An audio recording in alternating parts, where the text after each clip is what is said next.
नमस्कार, अन्नपूर्णेश्वरी चॅनलमध्ये आपल्या सर्वांचे स्वागत आहे।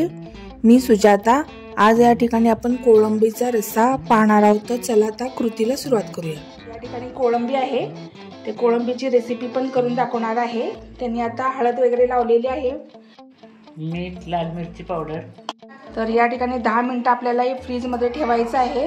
टोमॅटो, आलं, लसूण आणि कोथिंबीर याची पेस्ट बनवली आहे, म्हणजे मसाला, हिरवा मसाला आणि आलं लसूणची पेस्ट वेगळी बनवायची। तर या ठिकाणी कोळंबीमध्ये त्यांनी आमसूल पण घातलेला आहे।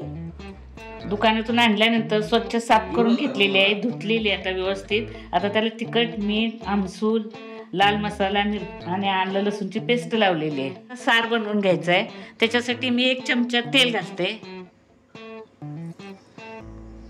आपल्या आवडीप्रमाणे तेल घालायचं, जास्त तेलकट नको असलं तर कमी तेल घालायचं, तेलकट हवे असलं तर जास्त तेल घालायचं।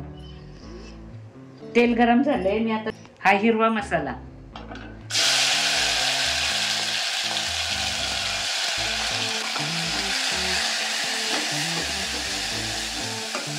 थोडीशी आलं लसूणची पेस्ट घालायची, कारण आपण अगोदर पहिल्यांदा कोळंबीला आलं लसूणची पेस्ट लावली, त्याच्यामुळे थोडं 1 चमचा टाकायची, ते आपल्या आवडीप्रमाणे टाकायची।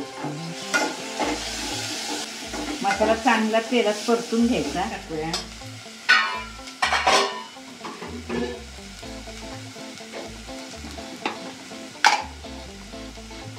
तिखट टाकायचं, घाटी मसाला, आम्ही घाटी मसाला वापरतो, त्याच्यामुळे घाटी मसाल्याची आम्हाला सवय असल्यामुळे आम्ही घाटी मसाला टाकतो। कुणाला जास्त मीठ लागत नाही ना, त्याच्यामुळे थोडं ते आपण चव बघून नंतर वाटलं तर टाकलं तरी चालतं। भाजलेलं आहे, त्याच्यात आपण ही कोळंबी टाकायची, स्वच्छ धुवून हळद, मीठ, आमसूल, आलं लसूणची पेस्ट लावलेली कोळंबी चांगली परतून घ्यायची आणि नंतर गरम पाणी ओतायचं, चांगली परतल्यानंतर।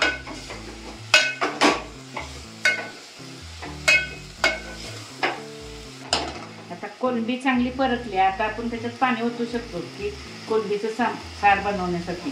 हे बघा, गरम पाणी। पाहू शकता तुम्ही, कोळंबीची आमटी तयार झालेली आहे। ही रेसिपी तुम्हाला कशी वाटली ते मला कमेंट सेक्शनमध्ये नक्की कळवा।